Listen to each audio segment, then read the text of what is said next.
been 453 days since now 16-year-old Sebastian Rogers vanished from his home in Hendersonville. His disappearance sparked national headlines, but now his father says the case is losing momentum. With National Missing Children's Day coming up on Sunday, he is raising his voice and demanding urgency. News 2's Caitlin.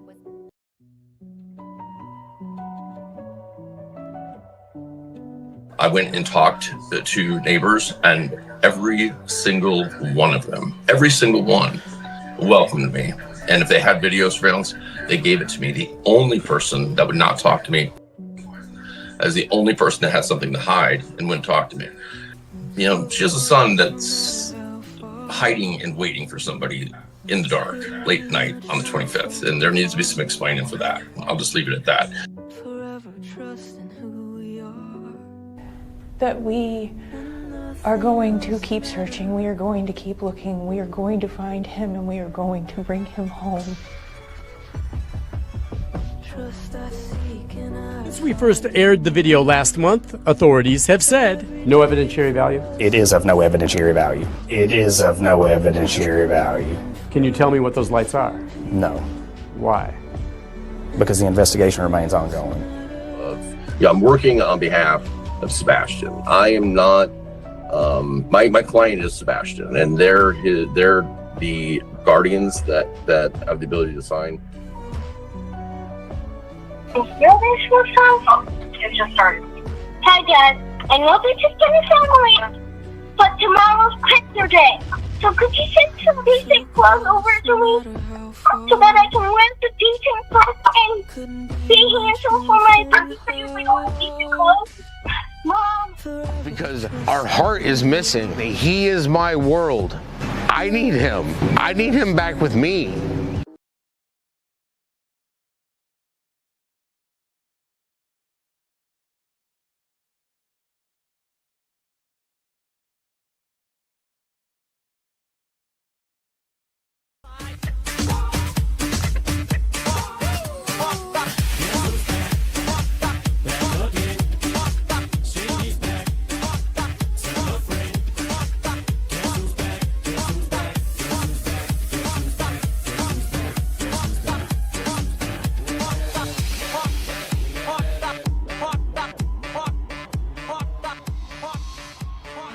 And I would just say thank you to everyone and anyone that is a part of that. Is a part of that.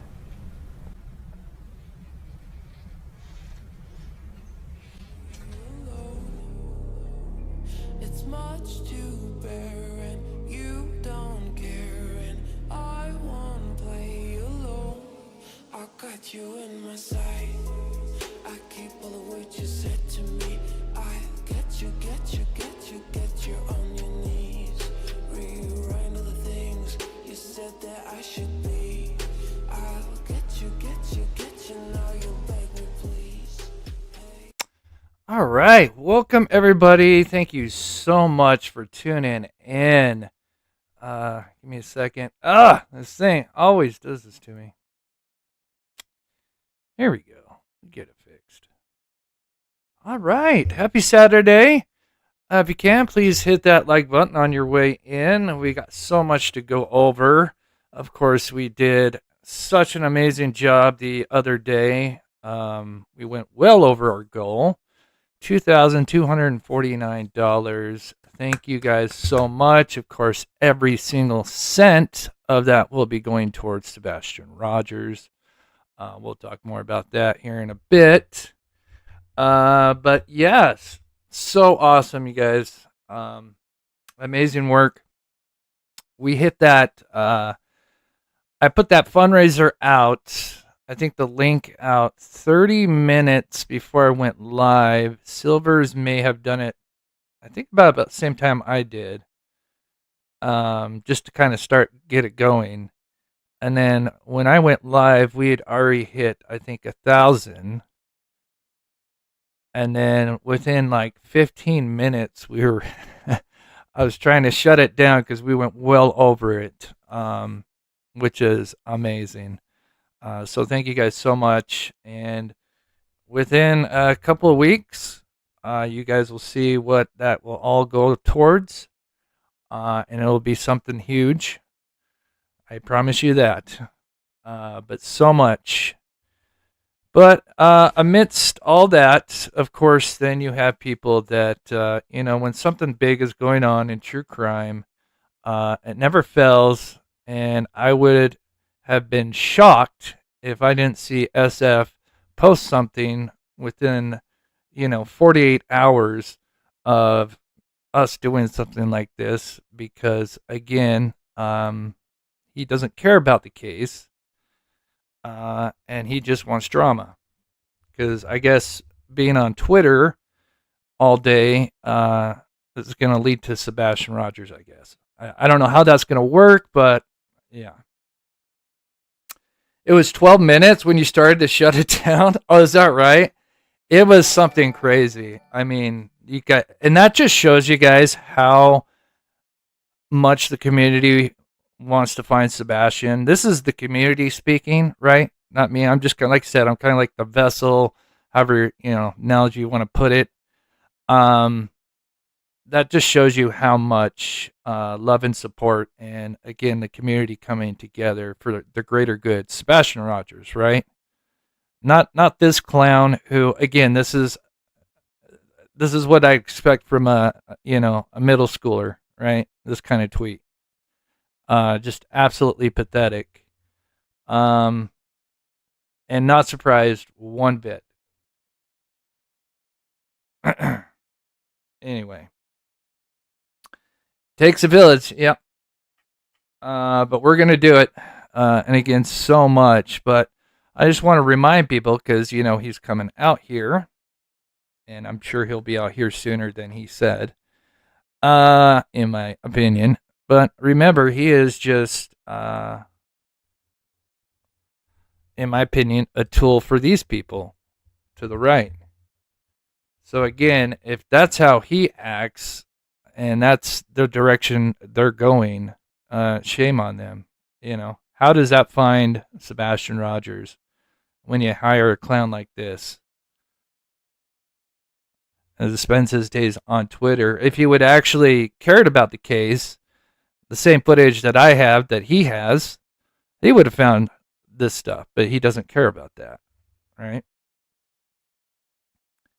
I could only imagine if I had the footage he has, this case would be over, in my opinion. But anyway, so here's just one more thing, and then we'll get to, I want to address a couple more things. I guess let me back up real quick here. Oops. Just to address. So, of course, like I said, when you have something like this, something big in the crime community, you have these other crime channels. If this big thing that's going on isn't inside their circle or their clique, then they're going to try to tear it apart. They have to be relevant somehow to attach themselves, piggyback to whatever this event is going on, or in true crime. I've seen it. I've done it for 4 years. It's nothing new to me. It's old. It's pathetic in my opinion, but I guess it'll just continue to happen. But anyway, yeah. So all those funds will be used, and of course receipts will be shown. Again, if I was going to use these funds for me, I would just go set up a GoFundMe and ask you guys directly, like I did last year, and say, "Hey, look, I'm in bad shape. I, have had been out for months. Can you help me out?" If I was gonna, if I needed money, right? Because that's one of the things they're trying to say is that I'm going to take this money and use some of it or whatever. If I needed money, I would just ask for it, right? Anyway, and then the other one was that some of this money was going to be used towards the mods. No, I have Venmo and PayPal's that were sent directly for the mods that we'll use. All of this money is going towards Sebastian in one form or another. Grow up. But again, it doesn't surprise me, and it'll continue to happen. It's, it is what it is. It's sad. It's pathetic. But again, they have to be relevant somehow. But again, it doesn't surprise me. I've been doing this way too long. I wouldn't say way too long, but it's just no surprise. And there's another reason why so many people donated is because I've been doing this for 4 years, and everything that I've said that I would do, if we ever do like a GoFundMe, everything is accounted for, right? If you're not transparent on YouTube about this kind of stuff, you are going to get canceled real quick. So you think I'm going to be doing something like this, just so, again, it doesn't shock me, but at the same time, it's just like, wow, we have this huge lead, right? Huge, multiple leads, really. Community coming together, showing you, how badly they want to find Sebastian and, bring closure, for Sebastian and Seth and, but it is what it is. So the only other thing I just want to address, because this is actually kind of interesting. So this came from our clownfish sticks, right? He posted this last year. This was after his 1 year anniversary con, as I call it. It's probably the most shocking thing I've ever seen on YouTube when it comes to true crime. I do not know what would top that, to be honest with you. To take a neighbor walking his dog and pass it off as Sebastian is pathetic. Absolutely pathetic. Anyway. So this was released not long after that. He goes on to say, the person unknown captured at 12:17, which is the guy walking his dog. However, there was a scent-specific canine that tracked from Sebastian's home up Stafford Court through the backyards and to the same exact spot on Killen Lane where there's an unidentified person walking. No, it's not unidentified. It was the neighbor walking his dog. You can see it. You have the footage. You knew what you know what was going on, but you didn't want to let people know. Shame on you. But this is relevant, the dog part of it, right? So he says there's a scent-specific dog, right? So now this isn't Max. This is a dog that came later. Max came first. He was not a scent-specific dog. He was just, again, I'm not an expert in all the different kind of tracking dogs, but he was just kind of I forget the exact one. I'm sure you guys can correct me in chat, but, he wasn't a scent-specific dog. This dog allegedly was. Now, we watched. If you guys were here, it's been about a month, maybe month and a half, 2 months ago. If you guys remember, I broke down the footage of both dogs. Max, we watched Max as much as we could. He was pretty pixelated. And then we watched this dog, this guy. And what's interesting is they both, of course, go into the construction site. But this guy, so remember, Max goes into this pond here. It's so weird. I can turn off the sound on my phone, but if I get a notification, I still get sound. I don't know. I'll have to figure that out. It's a newer phone. Anyway, thank you, mods, again. We will be doing something special for you. And no, it will not be coming out of the $2,249. Again, if you guys actually watched the live, you would have known that those people sent that through Venmo and PayPal and through Super Chats. Anyway, never mind just how amazing that is to raise that money for Sebastian, instead of talking about that and possible leads, right? Anyway, I'll hop off my soapbox here. So anyway, back to this dog, right? So this is interesting. Right? Because this is, kind of been, their, the other side, whatever. This has kind of been one of their big,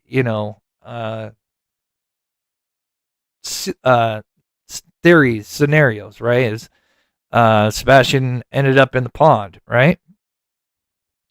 And so this is allegedly, how Sebastian went. And the thing that you see here, this is where Max ended up, which is what I call the square rectangular retention pond, because there's two. There's the square one and the triangle one. If that makes sense. This is what's interesting. Now, of course, there is no footage of Sebastian on Kellen at all. There's no footage of him coming out of his home or in the backyard at all. There is no footage of him in the construction area, even though I can see a rabbit running around, which I've been meaning to get. I need to write that down. I'm going to show you guys in the next live. I think there's like one or two animals I can see, little squirrels or rabbits running around the night he went missing. Anyway, as I continue. But this is fascinating. So keep with me. So, right, this is their theory, right? He somehow ended up here, right? And then, I don't know, and then vanished, I guess. But this is the interesting part. So this dog, right, that came later, that was scent specific. Well, we watched the video. We watched as he took this little, I just call it like a little highway that they used. I don't have the line exactly. I was trying to kind of move it over this box, but it's this little highway right here that the workers used. You can kind of see it here. We saw it on the video. He didn't, we could see Max as he cut like right here. And if you want to, you can go back into that live. If I would have time, maybe in the next live we do, maybe I'll go back and edit that, go edit those clips of both dogs, and show you. But you can see, again, it's really hard. You kind of see him in and out. But this dog, the scent Pacific dog, actually goes towards the triangle retention pond. Eventually, we just can't see him, and he goes out of sight. But he does not go to this pond. He heads this way. If you guys remember that, I don't know. I know a lot. Most of you people in here have been with me. But if you were there that live, let me know in chat if you guys remember that. But yeah, we watched him take slightly a different path than Max. I forget this dog's name. So anyway, you guys with me, right? So, and I'll get to super chats here in a minute. Thank you, Cooper, just in advance. I appreciate that, but I'll get to that in just a second. Finish this thought. So, that dog, of course, again, don't know what happens after that. But then, oops, oh gosh, I went a little faster than I thought it would. But this is the funny part. Well, not funny, but very interesting at the same time. Well, guess what? Our lead that we got is all up in right here. Literally 100 feet from where they're claiming Sebastian ended up. What are the odds? Right? Right there. This is where our lead is. They've been claiming that he ended up over here somewhere. Now, we're finding evidence over here, but now that doesn't work. Explain that to me. You guys get what I'm saying? Like, well, wait a minute. You guys are saying here, so wouldn't you be like jumping up and down saying like, yeah, see? He ended up over there. Right? But isn't it interesting, though, that the scent-specific dog did track over this way? He may not be tracking like his scent, like exactly, if you know what I'm saying. But maybe if Sebastian is over here somewhere, did he pick it up as he's, just kind of strolling along and then kind of picked it up? Wouldn't that be wild? Is that just another coincidence? It's pretty wild. Thank you, Black Witter. Yeah.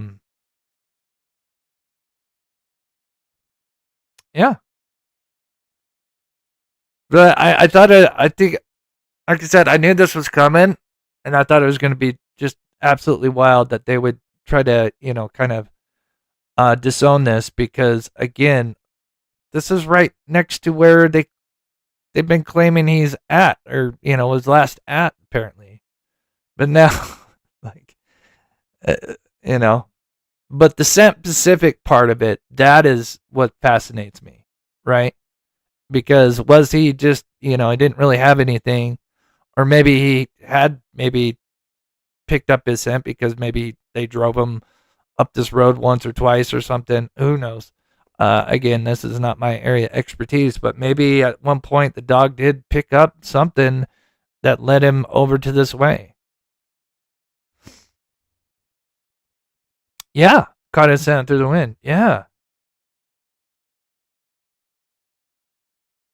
Gypsy Girl, I don't know. Again, the whole dog thing is really, it's really messy, and for the most part, they pretty much say it's all false hits. But I do find it very interesting that the Scent Pacific dog did, and we watched it on the video. He didn't go towards the square retention pond. He went towards that triangle one, which is very interesting because that's not far from where we got a bunch of activity going on. It's pretty wild. So anyway, so I can get to caught up in chat here. Oh, and also, I do got a new pet outro. I told you guys I was working on that. So at the end of the show, for the people that sent in pets recently, I got a new outro. So anyway, what I'm going to do is I'm just going to play a quick 3-minute recap just for anybody that's maybe kind of new, hearing about all the buzz, because again, here within 2 weeks, it's going to be nuts. I promise you that. And again, this is only the beginning, but it is going to get absolutely wild. And hopefully for all the right reasons. And we'll go a little bit more into that here in a bit. But I'll just play a quick little recap so I can get caught up on chat real quick, and we'll be right back.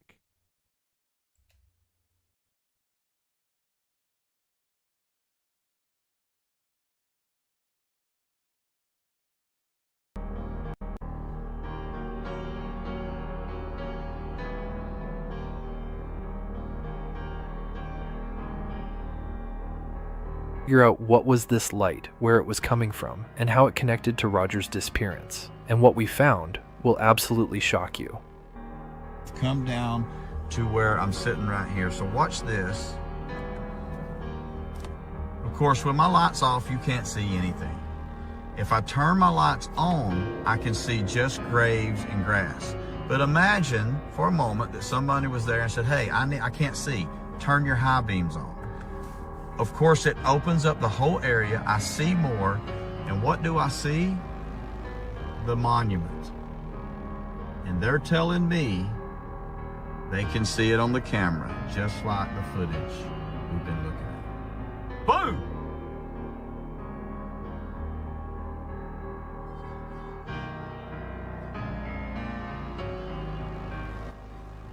Sebastian Rogers was last physically seen on camera leaving the Texas Roadhouse with his mother Katie Proudfoot on Feb 25th. Whether he actually made it home that night is highly debated, but what I have recently discovered on surveillance from a nearby camera in Rogers' neighborhood could hold the answers to what may have happened to Sebastian Rogers. Sebastian Rogers' home is located here. The surveillance camera that captured the suspicious activity is located approximately here, with 2 cameras pointed towards the east, overlooking the construction site and further. The suspicious activity seen on these cameras took place here at this cemetery and also school.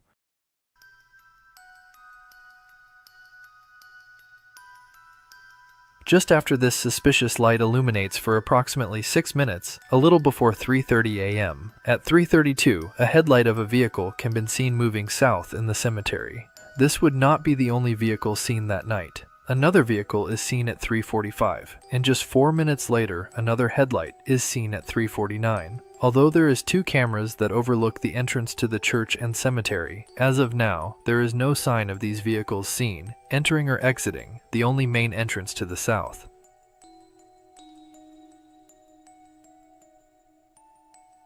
On the night Sebastian Rogers disappeared, the suspicious light can be seen again at around 3:40 a.m. It is illuminated for around 6 minutes, just like on the 25th. Then after it's done being illuminated, minutes later, multiple vehicles can be seen, driving in the cemetery and at the school. Once again, more suspicious activity the night Rogers went missing. So what is the object that is being illuminated for around 6 minutes on the 25th and 26th, and how could it be connected to Sebastian Rogers' disappearance? Here is a daytime shot from the surveillance camera where you can see the construction site. It is also overlaid with the nighttime shot of the suspicious light source. You can see how the suspicious light is just beyond the construction site in the cemetery. As Silver's on the scene, drives through the cemetery, you can see that the construction site is to his left. As he continues north, he is now in the middle of the cemetery, approaching a loop. As he turns right, you will notice what they call lumbri. This object is made out of highly reflective material, like concrete, granite, and marble. This memorial also sits at a slight tilt when viewing from the east, just like the object seen in the surveillance footage. Notice both objects are rectangular in shape. As you can see here, this memorial has no artificial lighting, not in the front or the back, so whatever caused this to be illuminated at 3 a.m. on the 25th and 26th had to have come from another light source, but what? The obvious answer would be headlights from a vehicle, but what we discovered about this answer would prove to be quite disturbing and shocking.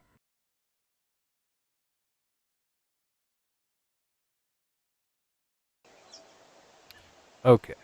Oh, I forgot to mention, so we are going to definitely cover some more stuff here, because that's the goal, right? Instead of criticizing and tearing down people, we're trying to figure out everything that's going on, try to explain it the best we can. But I'm going to pause it right there and say thank you to Black Widow. I know she's going to bed. I know it's much later where she's at, but I appreciate her. Over 2 years of support. That's so awesome. 28 months. God bless you. South Oz says, this piece of fish is actually making a joke out of Sebastian's disappearance. Shame, shame, shame. Well said. Exactly. It's disgusting. It's disgusting. Again, I no lie, the 1 year anniversary con is literally as far as like true crime and some, what people do, in the community, it is the most disturbing thing I've ever seen and probably will ever see. I do not know what could top that. Especially after I obtained the footage and saw that you can literally see the guy walk to his home literally minutes later. It is just, and then in that same interview, he says that he interviewed all the neighbors except for one. Well, clearly, you missed a few, because you would have known that guy would have probably told you, yeah, I walked my dog a specific route these certain times. Dragon says, never trust anyone who puts effort into being horrible. Yeah, there you go. Exactly. Well said, Dragons, and thank you. Chris, my donation didn't go through, so please take this and know that we love and trust and adore you. Together we will find Sebastian. Thank you, Cooper. Oh, I'm sorry that it didn't go through. Promise you. Those donations will go to Sebastian. And then, of course, some of the PayPals and Venmos will go towards the mods. We'll do something special for them. Mama Dukes, I love that name. Thank you so much for the continued membership. Bo, God bless you. 9 months. Thank you so much for the support. Rose McCarthy, hopefully I got that right. McCartney. Thank you so much for becoming a member and supporting this channel. I'm just going to say Rose right now. I'm sorry, it's when I get towards the bottom, letters get really small. But thank you guys so much. So I do have some new interesting stuff that we'll kind of touch on as well. But let me let this play here for just a second. I also want to let you guys know that trying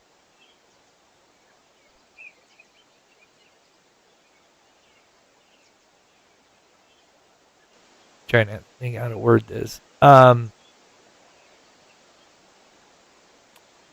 I have some help behind the scenes. A couple of computer geniuses and stuff like that, and one of them is really good with lighting.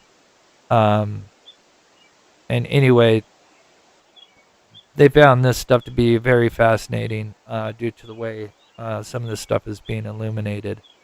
The reason why I'm being kind of careful about how to word it is because it's something I may have to actually wait until things develop, if that makes sense. Sorry, I think I got ahead of myself. It's kind of tough to be in this position.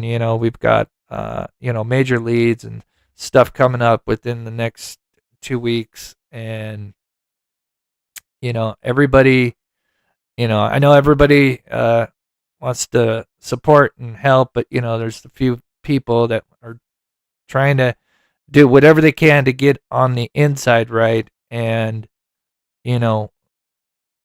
that's not going to help Sebastian, right? We need to let them do what they do, those professionals, and then then we can go from there. Anyway, sorry, I kind of danced around that, but here is part of the experiment that I showed, and I think I kind of showed this on Thursday. And this is Silver is actually walking up with it with the flashlight. What's interesting is you can still kind of see, and you can actually see how tall that is compared to him. You can kind of see the outline of him right there. But he could kind of illuminate it, but notice it is, obviously they couldn't be positioned where the original camera was. If someone did that, we would probably see it maybe flicker a little bit, but it would not look like it does when it fully illuminates, which is very, very important. So we talked about how they ran a bunch of tests,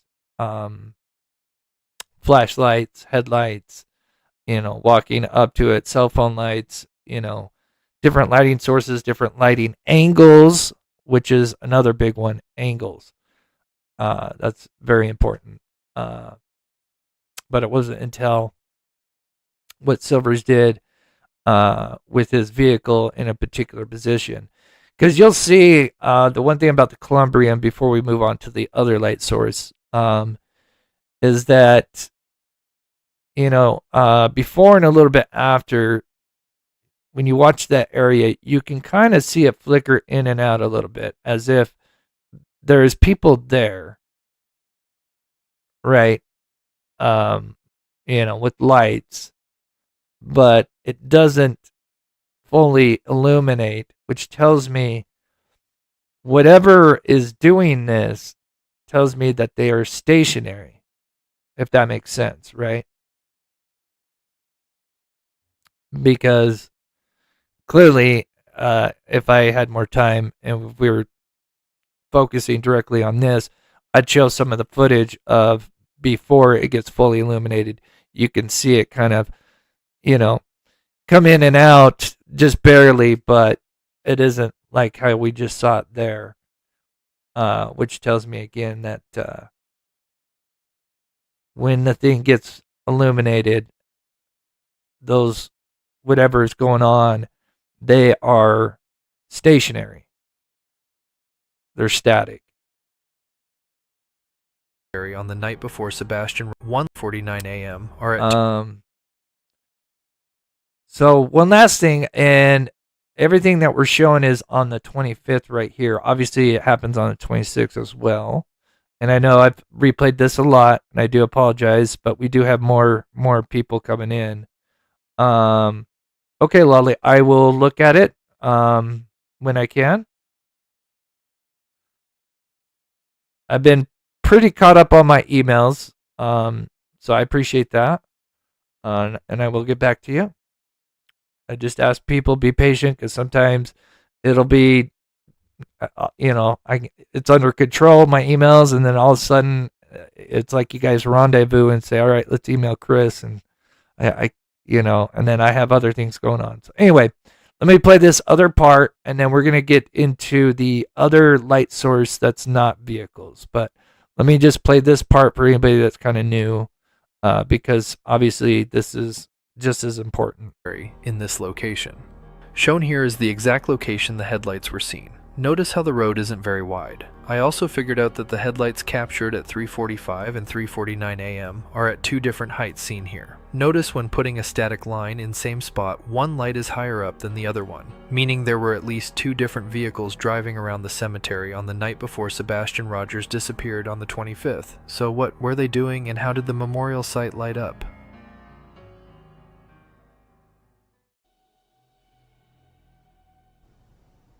There it is.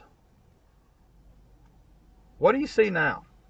During the control tests, Silvers on the scene and others tried many different things to illuminate the memorial in the same way we saw it on surveillance. But every test, including driving next to it, parking near it, using headlights and other objects such as flashlights, just would not create that same illumination effect until on day 2, Silvers on the scene did this.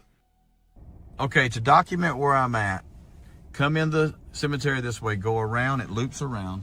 I took the turn right here and During Silver's control test, he parked on the west end, in the middle of the loop, seen here on this map. He had turned his car towards the memorial. When doing this, he figured he would try and turn on his high beams as nothing so far had worked up to this point. Upon doing this, he illuminated the memorial just as it was seen in the surveillance. Here was his reaction.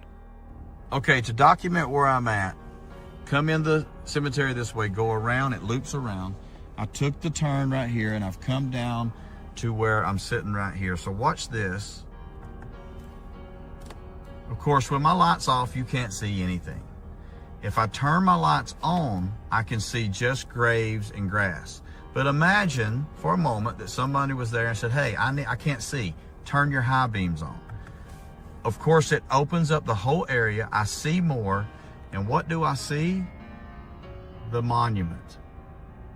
And they're telling me they can see it on the camera, just like the footage we've been looking at. Boom! The spot Silvers is sitting at is the same spot where the two vehicles seen on the 25th were exactly positioned. And what's even more crazy is the fact that one of the vehicles at 3:45 a.m. appeared to have come out of the gravesite in that same spot Silvers was parked, as if they had been backed in, then pulled out and turned south. Okay. All right, so the new light source that we've been kind of talking about, and discovered a couple more things with this, and there is a few other things that kind of possibly connect to this. I'm still trying to figure that out, and once I get an answer, a better theory, and I know that what we're seeing is something that's worth talking about, right? Because I'm not just gonna, circle some lights that are flickering and tell you, oh look, there's something suspicious going on. I'm not gonna do that to you guys. I always try to make sure whatever we're looking at, has been vetted, and it's something that I can, feel comfortable saying this is suspicious, right? And I always try to do that. I'm not perfect. There's been a couple of things, one with the reflection in the tree house. I don't know if you guys remember that. That got me all excited, and then I realized it was just reflections. But everything else, for the most part, is definitely interesting and suspicious. And of course, what ties everything together is this happens on February 25th and the 26th, right? It isn't just one night. And then you add in that this happens on the night he went missing. And it kind of correlates with the timing of, seeing the flashlights around 3:10 a.m. and then this stuff happening, 10 minutes later. That's either one hell of a coincidence or, we really have something here. And obviously, we've been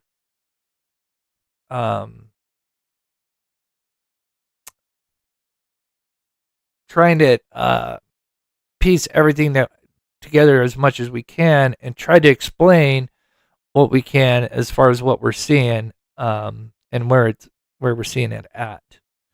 And that's really important. Hey, we got Mr. E Crimecast in here, and they're huge fan of you guys and what you guys do. God bless. Good to see you guys. Hope you and the family are all doing well.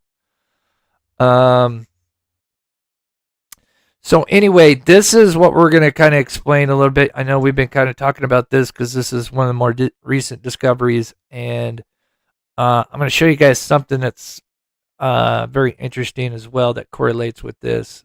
But again, this is something that we see on the 25th and 26th, right? So what are the coincidences that this is happening as if this was some kind of dry run that happened on the 25th and then they executed it on the 26th. And here's me kind of showing you guys how I calculated approximately where this is at.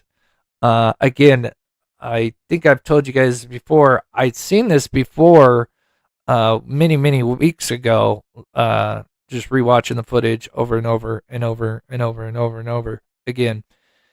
And I originally just thought it was a house light, because again, you kind of see some of the other lights. These aren't house lights here, but it kind of fits in. And I thought it was kind of like this corner home right here. But then when I took the dimensions of the cement foundation, and I just took the azimuth of the direction that the concrete is laid out, then that gives us an idea of where this light source is at. And I think it's really important. Oh, I really appreciate that, Mystery. Really, really appreciate that. Elizabeth, Moon Magic, thank you so much. I'm sorry, I just saw the first part of it. Thank you so much, Moon, for the PayPal. God bless you. Now, what's interesting, just reminder of why we're kind of focused on this, is when this happens on the 25th, this light starts at the same exact time the columbrium lights up on the 25th, the night before. And this light is somewhere up in this area here. And it only goes on for 2 minutes, but as you can see here, here's a daytime shot.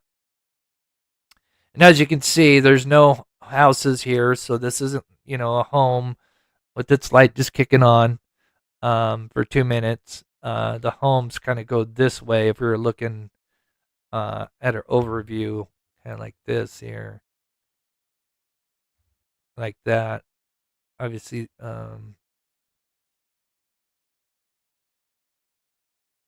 right there, those homes would have been up. Oop, there you go, up a little bit. But anyway, that light source is up in this area here. So anyway, here's a daytime to nighttime overshot, and this, I have some new things coming up here in just a second that we'll kind of go over. As you can see, here's a vehicle during the construction, because this is kind of a daytime to nighttime overlay. So this is a construction worker driving during the morning hours. And that is what would be Willow Bend Drive right here. And so if we keep our attention between these two trees and where that vehicle just went. Katie, you got your window up. Katie, come back. Your window, Katie. She doesn't listen. I try every time. But as you can see right there, between the little gap there, the light appears. And this appears on the 25th when the columbrium lights up at the same exact time. And then, interestingly enough, this shows up again on the 26th. But instead of lighting up when the columbrium lights up, it actually lights up just after a vehicle leaves, almost at the end of everything going on, which is interesting. And to kind of put this all together, let me show this. And I promise you, I know we've kind of gone over this a bunch, and I want to see your guys' ideas, but I just want to get through this part real quick, and then I'll read chat here. But this is where the car on the 25th, and of course they both happened on the 26th as well. But this is that road, the vehicle, and I know it's kind of hard to see, but it's going there. And that is this road. And let me get rid of this. Oh, actually, you know what? Damn. Actually, I think it helps to have the older one. Although I just can't go into 3D. Oh, that one's different. Oh, I like that one. So it's not the best, but you can see that how the road's got the incline, right? Which this vehicle is doing. This footage is not tilted in any way. Keep that in mind. So that tells us that vehicle, pretty much where it's at, because there's only a few areas where the road is either going up, down, straight, sideways, what have you. And that light source is just kind of under it, and that vehicle is there. I think I have a fast forwarded version of this, which I think is better when looking at this car, because there it is here, and you'll kind of see it go. But anyway, moving forward here, and I'll get to chat just a second, but something like that going on. And again, as you can see, the times, just as this is going to start at 3:24, almost on the dot. Notice how I was telling you, you can see how it'll kind of flicker in and out before it starts to fully illuminate. It does that for a few minutes, I think, before and a little bit after. It has its 6-minute time frame. But very interesting. They're lined up pretty much exact times. So there's that. And we believe that this could be, so there's a road that dead ends into the middle of this plot here. Oh, do we need a snarky Chris emoji? I think we could do that. I think we could definitely do that. But yeah. So, oops. Okay, so I'm going to show you guys a little bit more about where we kind of think this is, why we think this is so important, and more. So let me just quickly address chat for just a second, so I don't get behind. Lindsay says, "Thank you for your hard work. Thank you so much, Lindsay. God bless you.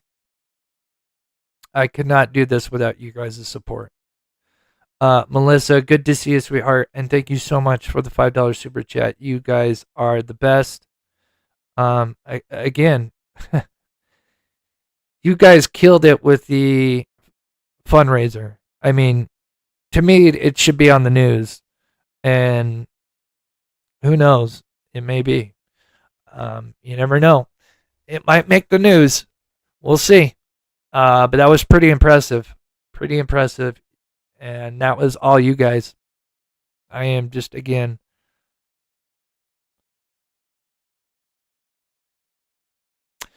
So here's that area that this light is at. Now we don't know exactly what the light is. We have a pretty good idea of what it could be, but this is the area it's in, and there's a reason why we're going to show a little bit of new stuff. And how I think this is, in my opinion, a scout. Kind of going off how it behaved on the 25th and the 26th. And more importantly, the position of where this is at. So what you're seeing is another daytime to daytime to nighttime overlay. Gotta love being dyslexic. So as you can see, I've got this little triangle here, and for the most part, we've kind of figured out, the background lights, right? Because I played that one where we see the stadium lights where they're on and then they kick off, and then we can kind of see the lights that are left on, and we kind of know a lot of the area over here, like these little lights here as it turns to nighttime. We know that's where the bleacher section is. Of these lights, 3 little lights over here. But these lights that I've got here in the triangle, I think I have figured out what those are. I can't say 100%, but I'm pretty sure this is would fit.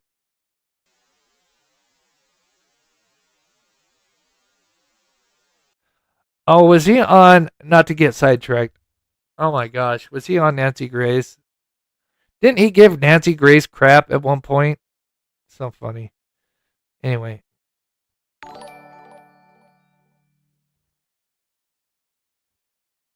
Oh, Michelle, that's so sweet. Thank you so much. I know a lot of people said that, and again, that just shows you how much people care, right? And if you couldn't donate, don't worry, that just shows you how much you care, saying that, you feel bad because you missed out. I mean, that is amazing. You guys should be so proud of yourselves. I mean, everybody, of course. But, it's so awesome. So anyway, I have that triangle up, and I have the that light source.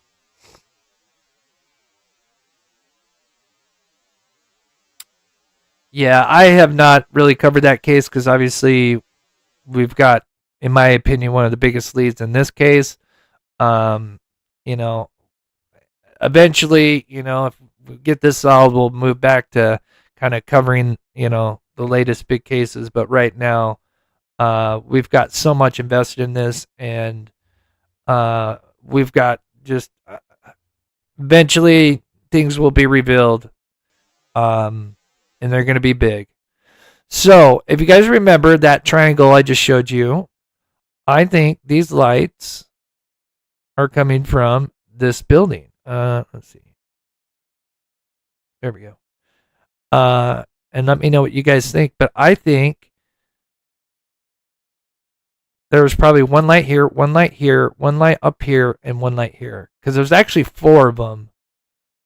So I think there's one here, here, here, and maybe here, which would make sense. But notice how it makes almost a triangle when we're looking at this view, because obviously we're looking at more kind of front-faced, whereas when we watch the video, they're kind of more at an angle. But I think that is, in my opinion, the lights from the church there, that part there. Yeah, and I don't know what part of what's used at that church there. I'm sure somebody could tell me, because it's kind of like there's a overhang or something like that. But it's an extension over here. Again, if somebody, I know we have a lot of locals watching.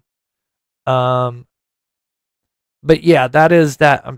Be 90%, I'd say 80% sure, at least 2 to 3 of these lights are from that building.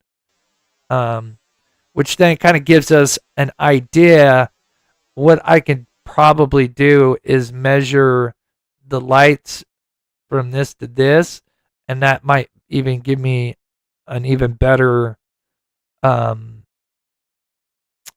approximation of where this light source is at.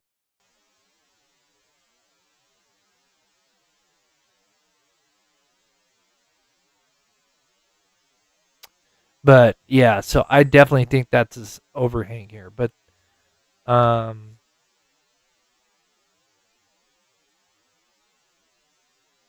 yeah, yeah, that would make the most sense, and I may be able to further back that up with some footage that somebody might have of nighttime that's closer to that church in that area. But anyway, so showing that just one more time. Again, what we have here is we have this little private drive that loops around and then dead ends. Now, what's very interesting about this area here is this is on a pretty elevated position as far as the church/cemetery goes, as far as good lookout points, right? Scout, this would be a spot that you would want to be in. And where this person's at is right where the street, this road, this little loop here. Oops, about tipped my drink there. So this person is parked right here, and so again, we know the light source is somewhere about here. And it's just interesting that this road ends by kind of basically facing here. And we know that these graves, these headstones, obviously granite, very reflective material. And there are a few of these headstones that are fairly big. And obviously the light source that we have is it's not like a vehicle. It's rectangular. It's static, just like the columbrium. So by deducing all of those, that would tell us that this is something, most likely an object that is highly reflective, like the columbrium, which in this area would be headstones. And there are a couple, and one of them is this one here. This one's pretty big. And then there's, I think, two more. I mean, there's a few of them, and then there's two more back to the left as well. But this one, as far as height goes, and as you can see, look at how that would almost be kind of in our line of sight, right? Because there's the pond right here. So if we were just to kind of go on the opposite portion of where they are standing, they're standing, somewhere about where this tree is at, right? Because there was a tree. So they're probably about right here. And that vehicle going up that road is here. So, and then we have the church lights. Again, it's too bad this isn't 3D right here. If I go 3D, then these trees block everything. So very interesting. Not to, just for anybody that missed the first part, what's very interesting is, remember the scent dog we saw on the footage. Of course, we don't know exactly what was the finality of the scent dog, but it went down this road, and it went towards this retention pond, the triangle one. Not the one that Max went into. Max went into this one, but this dog went here. Very fascinating that we have a light source right there. Oh, I appreciate that, Michelle. God bless you.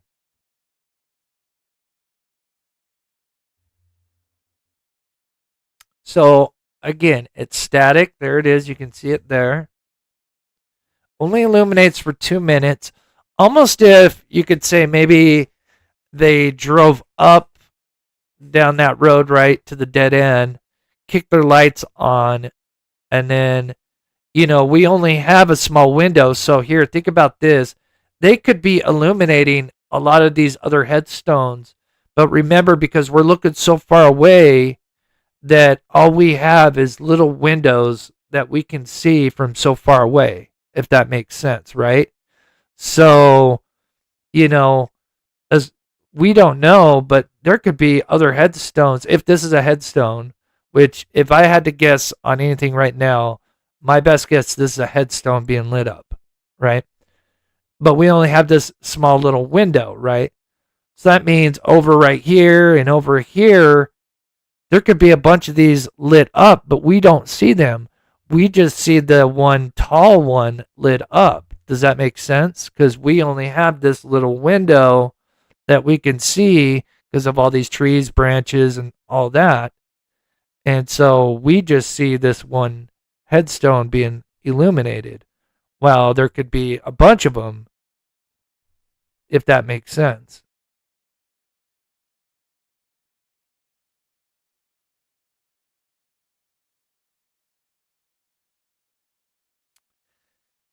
Maybe so if he went through this retention pond, he would have ended up in the cemetery. I don't know if you're talking about the dog or Sebastian.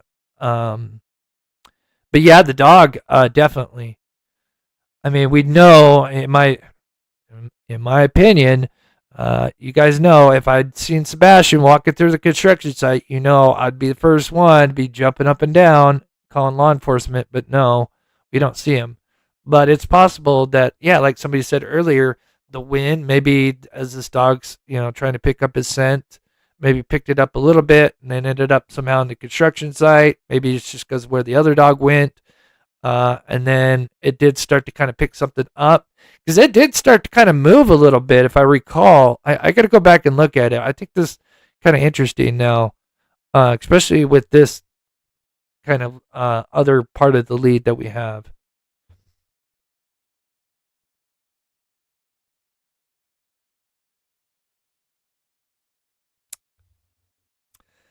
I don't know. Cat, I be careful. I mean, I'm not saying it's not impossible, but you got to remember if this was a silhouette, that would be a 10-foot giant. I see what you're saying. But watch what happens. That thing's gonna bounce around. You know, not saying it's impossible, but just be careful. But do I think people are definitely in the cemetery? That is, I think we can all agree there's definitely people in the cemetery and not just inside a vehicle. I think they're out moving around doing something nefarious. So I do agree that they're out there. Whether we can actually see them is something else. True, that depends. That depends though on what the light source, the direction of the light source. You are part right, Sasha, but it all depends on the direction of the light source. If there's multiple light sources, if there's just one. Yes. So, but it's not a trash truck. That's right. Amen. But this is that area. But like I said, you could have a vehicle sitting right here because where this person is standing is right at the edge of that road that dead ends, right? And I'm going to show you something else of why this is very important. But you could say have a vehicle with its high beams on, be illuminating all of these headstones. But because we only have just a little window, the only one we're going to see is this one, right? If that makes sense.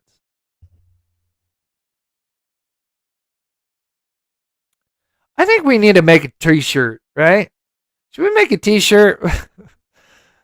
Something about a trash truck, right? I think we need to. I think that's almost mandatory now. We need to.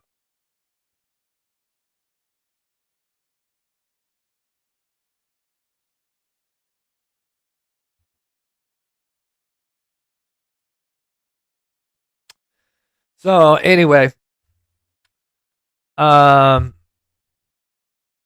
yes, law enforcement has had this footage since day 2 or 3 at the latest.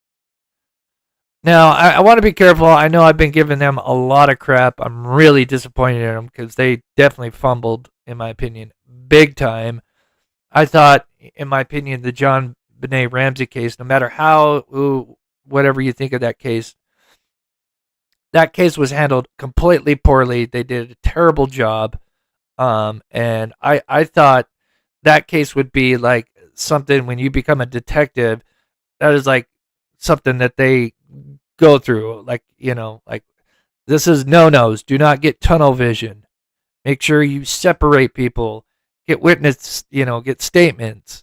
Don't let people walk in and out of the house, contaminating evidence and all that. And so, yeah, it really frustrates me. But it's possible they could redeem themselves. It's possible. Believe me, I have very little faith, but come on, guys. You could redeem yourselves. Could you imagine, say Sumner County, which is kind of the lead. Could you imagine if they solved this? This is a big high profile case, right? This is a big case. Imagine being the detective to say, yeah, you know what? We looked into this. We got some good leads from, a great community. And we followed up on them. And, one thing led to the next. And boom. Right?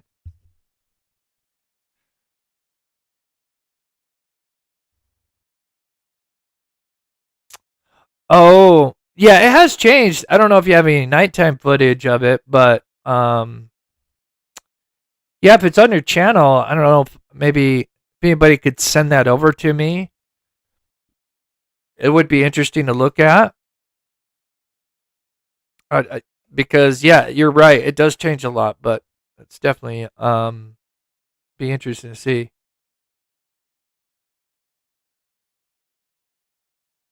Oh, that would be cool, Sparky Doo. I mean, I've got a lot going on in the next couple weeks, but by February, yeah. If you want to email me, I think that would be really cool.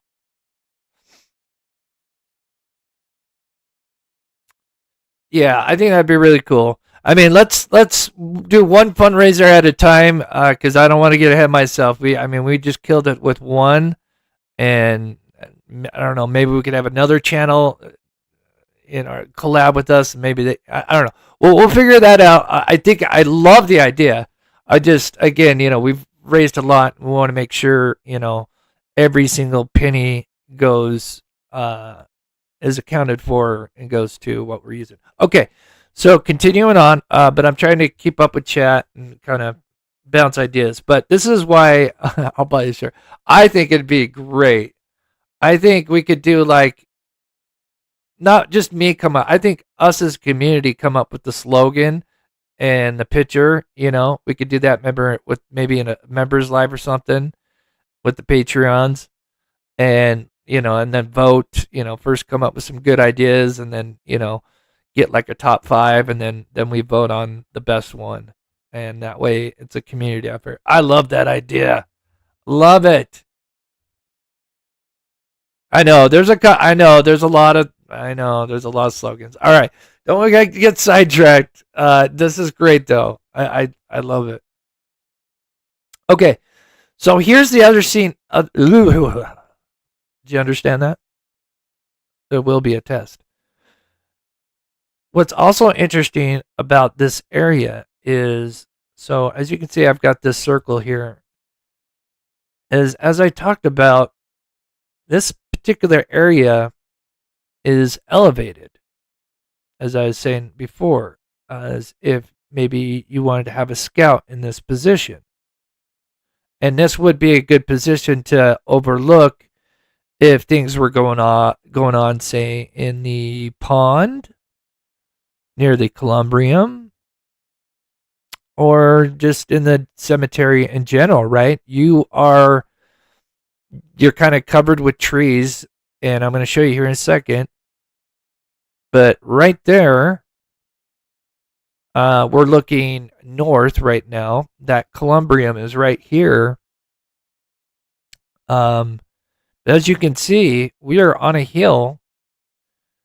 And what are the odds we have what I call for right now a scout up on this higher point that would be able to overlook, and also you're over by the only entrance to this area, right? Besides obviously the private gate, which they, in my opinion, clearly came in and out of, because I can see when cars come and leave at the entrance, yet I've looked and I've looked and looked, and I cannot see except for the one car that leaves on the 26th at the very end of all this, out the church entrance.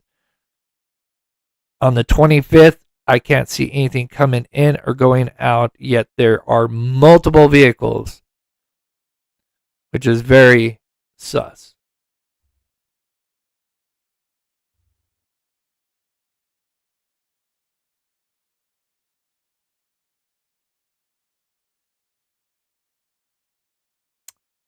Yeah, we'll figure that out. We'll make sure we do, if we do something like that. But like I said, one one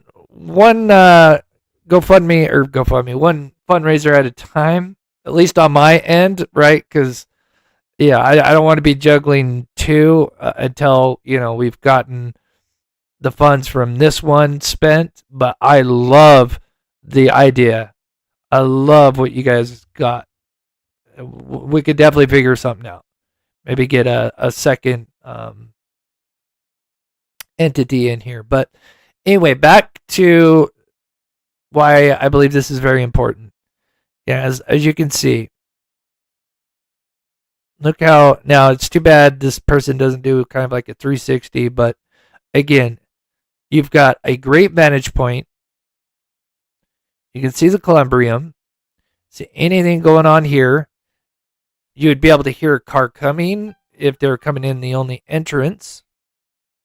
If there was anybody coming from the construction area or the what was there, again, it was just these homes right now. You would, again, you're here, so you've got this covered. Remember, if you're, just for anybody that hasn't been here for a bit, remember, on both days, there is also somebody near the stadium. Again, on the 25th, they sit there for 2 minutes. Something about 2 minutes. It's so weird. It's very weird. There's a lot of connections with 2 minutes. So you have a person here, and then you have vehicles up here, which is very interesting. And that's my next point. Oops, let me turn this down. What are the odds that the activity that we got going on? I meant to put the cars, not the Columbrium. That's okay. What are the odds, though, that we have the vehicles? Well, I guess this still makes sense because we believe that the light source had to be shining at it at this direction, if that makes sense, right? To illuminate it the way it did. So, what are the odds that we have the two highest points in these areas with activity going on? And at some points simultaneously.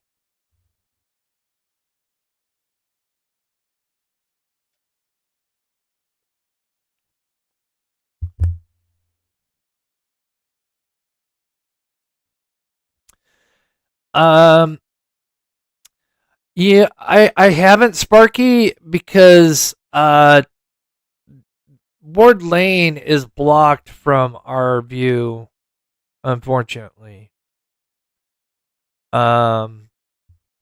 Because let me get rid of this for a second. Unfortunately, see, I wish the trees weren't there. From our vantage point, yeah, we could see out about, I'm not sure how wide it goes, probably about here, maybe a little bit more.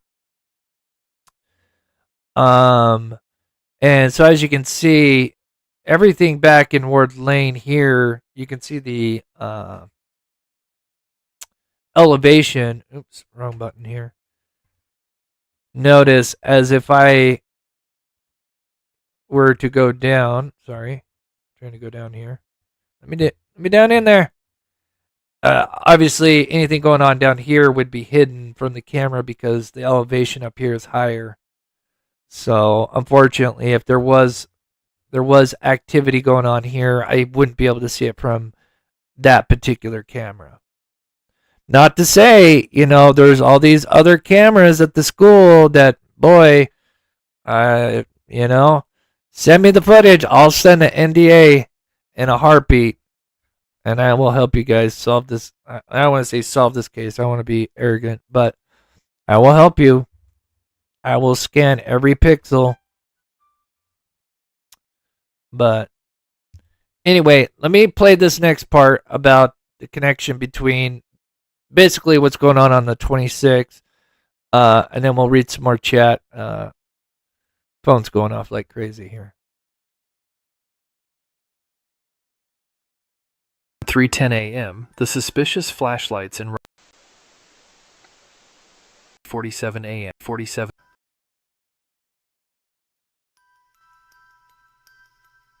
Before we put all the pieces together, let's go over the night of the 26th. Sometime around 3:10 a.m., the suspicious flashlights in Rogers' neighborhood are seen along with an unknown vehicle doing a three-point turn. Not long after, activity at the cemetery begins to happen, where we see the memorial light up again for 6 minutes.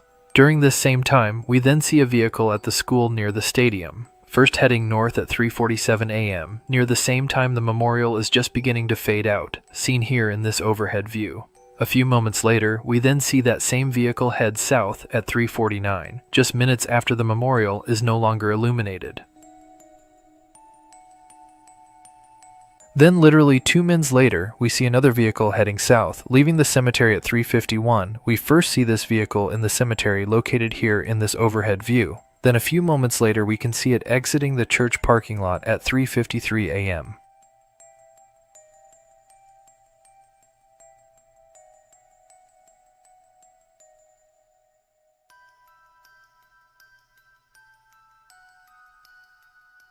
This vehicle was seen on 2 different cameras exiting the church and cemetery. Keep in mind, this is the only time we have seen a vehicle enter or exit the church and cemetery around this time frame on 25th and 26th. Now, what are the chances that 2 different vehicles would be seen exiting the cemetery and school 2 minutes apart at around 4 a.m. in the morning the night Sebastian Rogers disappeared?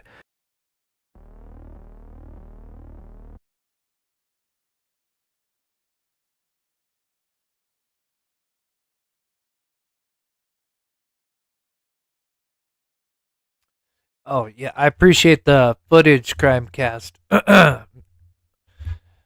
Definitely, yeah, that will be, I'm sure it'll be useful in some way. Excuse me. To look over that. But yeah, what I just showed you here just before was just the 26th, but this is the 25th. And look how much activity. This is the dry run, in my opinion. And possibly more going on, but this is that light that's over by the church overlooking. So it would be just to the right of this. This is the bleachers to the right. That's where they tore it down. You're familiar with the bleachers. This is the other side of the stadium. So the stadium is like right here. That's the Columbrium. This is the 25th. Again, these two light up at the same time. And remember, this light that we've been just talking about this whole time is over up on that elevated position. And this is just the 25th, which is wild. And they light up at the same time. But what's even more crazy is just after the lights go out, we have a vehicle at 332 up on the west end of the loop. But it's not just one vehicle. There's actually 3 vehicles seen, like 3 lights seen from a vehicle, but we know that there's at least 2 different vehicles in the cemetery because we did a static line, which I showed earlier in the video. But this is everything that goes on. So how do these puzzle 25th. pieces all fit together? First, we have to look at where the suspicious vehicles were. How do these puzzle pieces? Then a vehicle parks in the same area, but this time backs up into the gravesite, perhaps to haul some dirt or something else nefarious. Then when pulling forward to turn south, we see 2 headlights. Unlike the other lights we see, it's clear there is 2 balls of light, meaning this vehicle is likely facing west, in an area it shouldn't be unless it was backed in. This vehicle then goes south around the loop.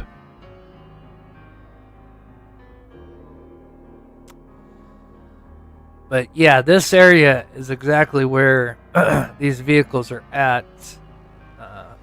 We've been able to deduce that in multiple different ways, but this is all on the 25th. And then look, these lights are the lights from the stadium area, from the bleachers on the right section. And at one point they were, so as you can see, the bleachers are up, but you guys are local. This is towards the Crimecast. They tore those down. So it looked a little bit more like this when Sebastian went missing. They had those tore down. But they still had the lights up. They're there somewhere. They don't look as good when they're not in 3D.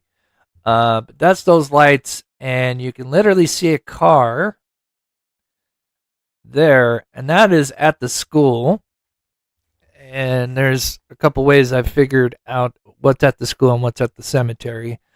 And I have a video breaking that all down if you're curious to check that out.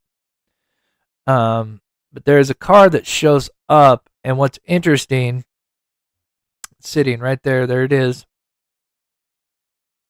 Took a while to find that because it blends in with the other bleacher lights for a bit, but that is at the school, and that car sits there for a good 2 minutes, which is just very fascinating with the 2-minute thing going on. Again, as if it's a scout. But what's interesting is that happens right at 3:45. Well, guess what else happens at 3:45? Exactly. We have a vehicle at the cemetery.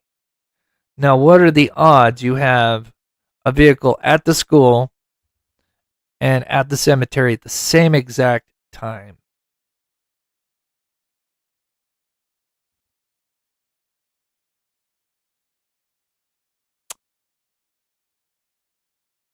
And again, this vehicle is up in this west end loop up here because it's the highest point. And so it's something like this where there's a vehicle somewhere at the school near the stadium, probably more over here because that's where the lights are at. But this is just kind of approximate. And that columbrium is right here that was lit up just minutes before, but there are multiple vehicles on this west end loop, and one of the vehicles is actually coming out heading west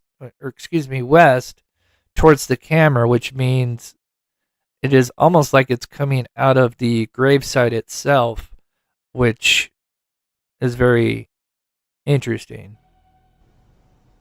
There you go around. 20 same time, we then this night Sebastian Rogers disappeared. 1 a.m. near. And then we have the 26th. Before we play put that, all the pieces together, let's go over the night.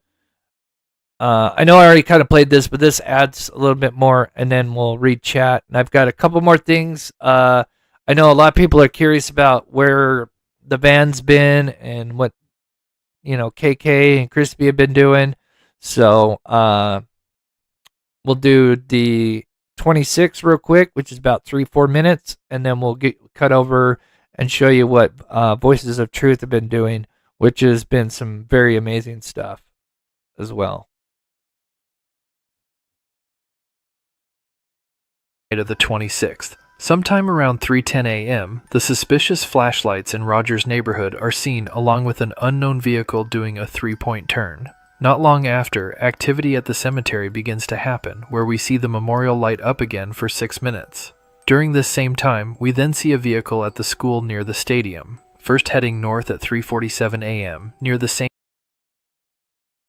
Gypsy Rose, you got to understand, this is the 26th early morning, right? This is 3 a.m. So this is just a few hours after the 25th. Remember, according to Katie, he made it home on the 25th and then went missing between midnight and 6 a.m. on the 26th. This is at 3 a.m.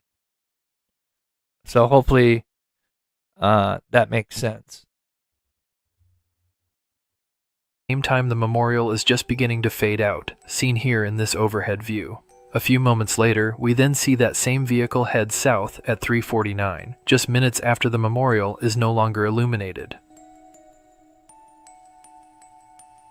Then literally 2 minutes later, we see another vehicle heading south, leaving the cemetery at 3:51. We first see this vehicle in the cemetery located here in this overhead view. Then a few moments later, we can see it exiting the church parking lot at 3:53 a.m.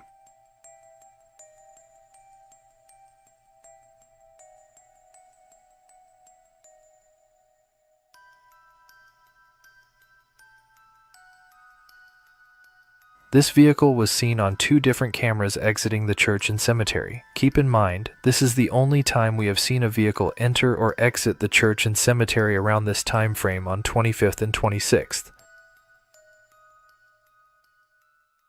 Now, what are the chances that 2 different vehicles would be seen exiting the cemetery and school 2 minutes apart at around 4 a.m. in the morning the night Sebastian Rogers disappeared?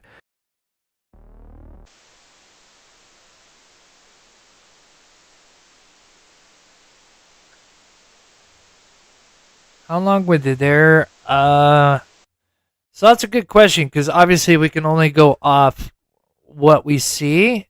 But technically, if I were to guess, they were in there anywhere from 30 to 45 minutes on both nights. The only difference between the 25th and the 26th is about a 15-minute difference. A lot of things happen on the 25th about 15 minutes earlier, as if, that's when they were planning to do everything, dry run, see what's going on at 3 o'clock in the morning, see if anybody's around. And then if you think about, and you add in the fact that, let's see, do I have the over?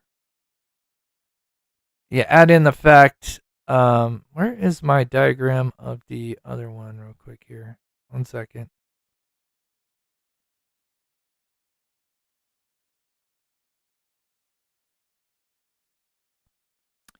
So everything starts on the 25th. Everything starts at, well, we see it at 3:23. The first thing we see is the Columbrium light up.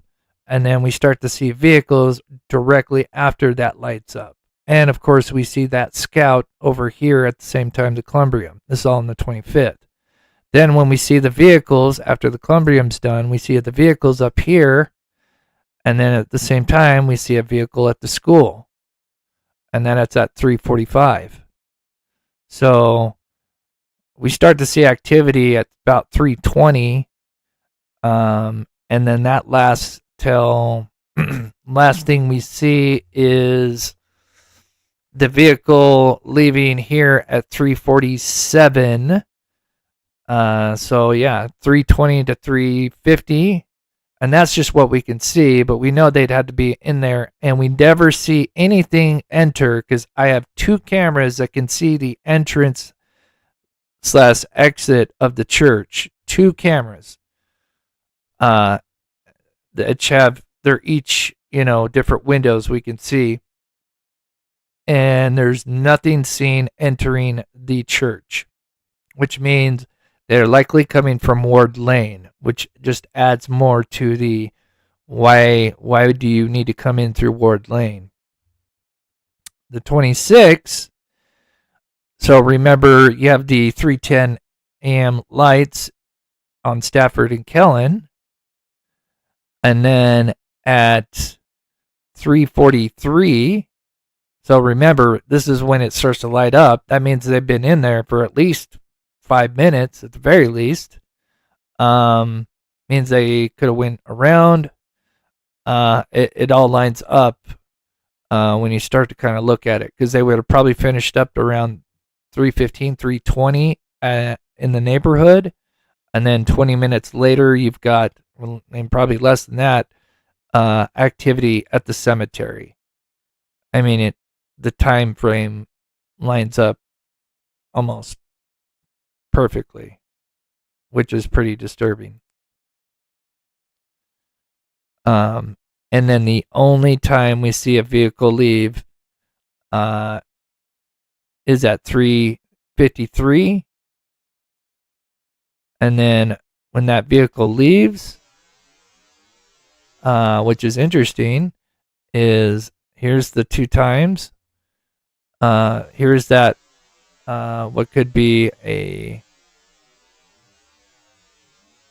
headstone being lit up on the 26th. This time, instead of being lit up at the same time the Columbrium, it is now lit up just as everybody's leaving, which is interesting, as if this is the last scout, and this is almost like a signal to somebody. At 3:56, it goes from 3:55 to 3:57. And at exactly 3:59, so remember that car was leaving the church. And what do we see? This is Long Hollow.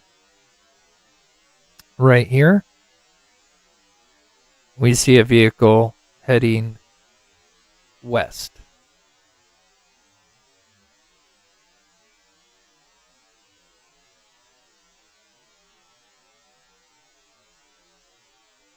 There it is.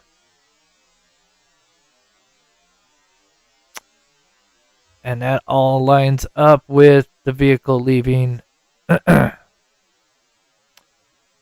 It would line up with the vehicle leaving at 3:50, seeing being at 3:53, coming through that parking lot, and then it being seen at about 3:59 would pretty much line up. And then, of course, you have the other car that left at 3:51 at the school, which clearly must have went out the other way, which is also interesting. So a lot of stuff going on. Way too much to not dig in deeper.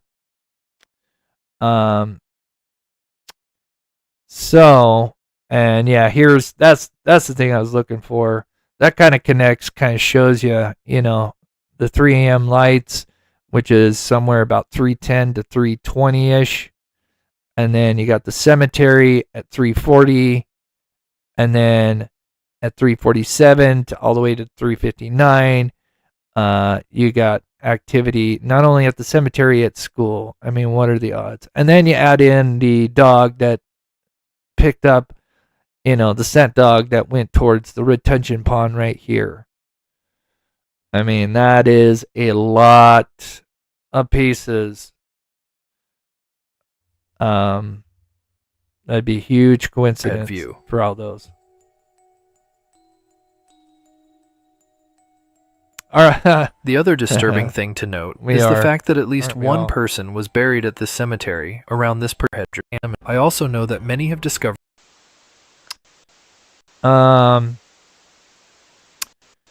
So yep, that is it in a nutshell. Rogers. So let's see, what time is it? We started at 5:45.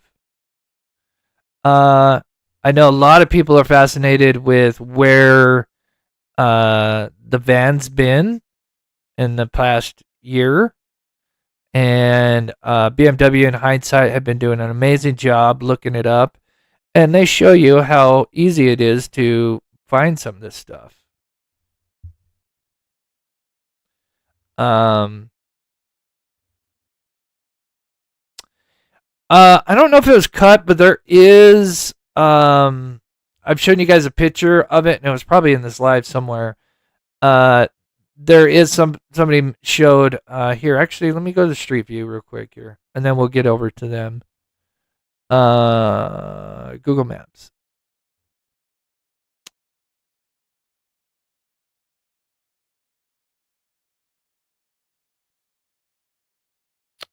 What is interesting,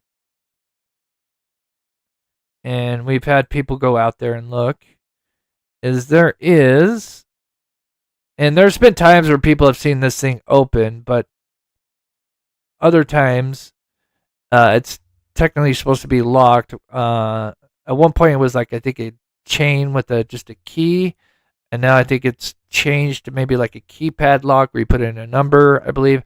But what's interesting is there is actually an area right here. I mean, there's supposed to be barbed wire, a couple barbed wire lines going around, but if those were down, you could just cut through right there. Now there is a ditch. There's a little waterway here, but yeah, you could fit a vehicle, and you may not even really need much clearance with your vehicle. I don't know 100% how much clearance, but if that was down, it'd certainly be possible. And some have said that was cut down. So if that's true as well, that's even more suspicious. But also, hindsight, Voices of Truth, been doing a great job, and this is so fascinating what KK and Crispy have been doing. I want to thank first and foremost Joe.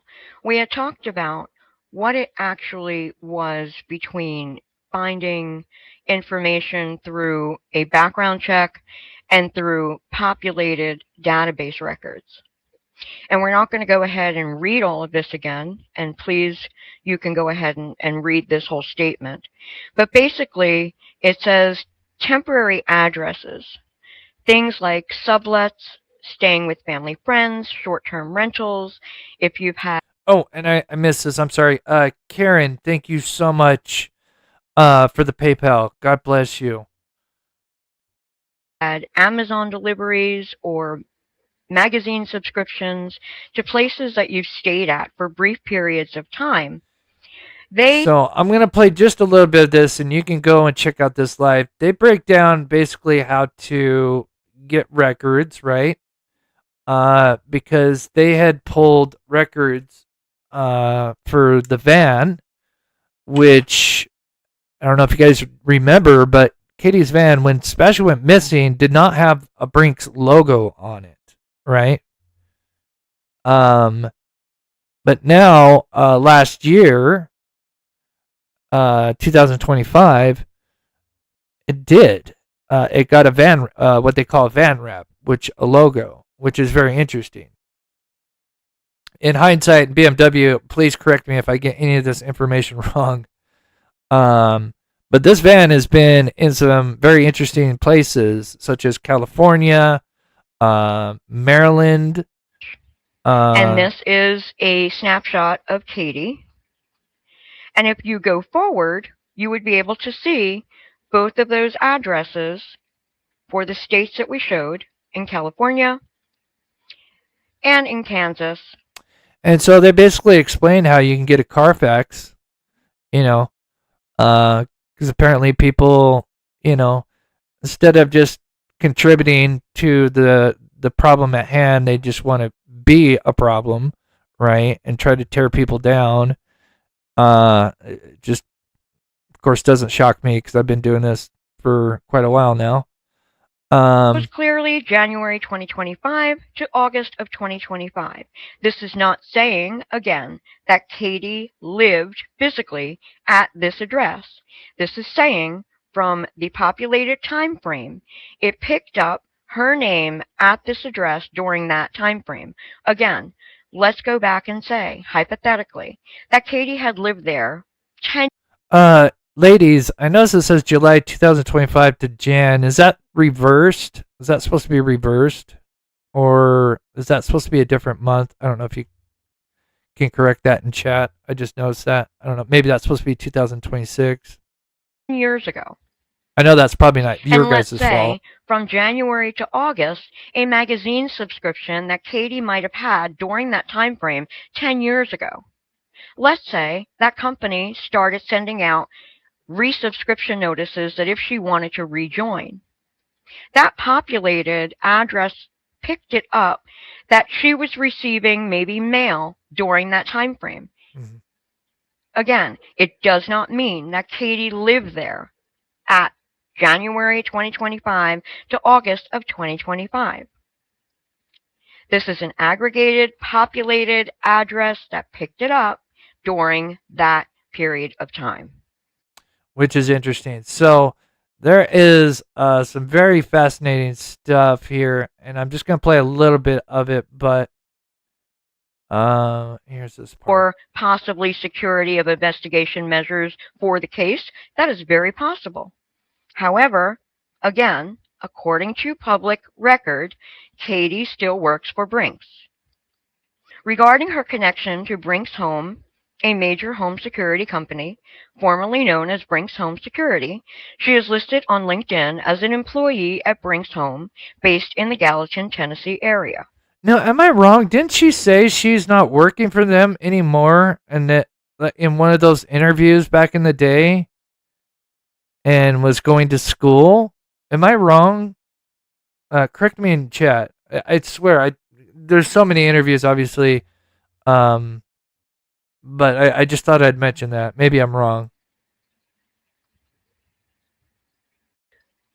Then we went on to investigate a little bit further, and again, public record, public query, asking, well, if you're a Brinks employee, whether it be an independent contractor or directly employed with Brinks, would you be utilizing that vehicle to, let's say, if you lived in Hendersonville, to go work in California or to go work in Maryland?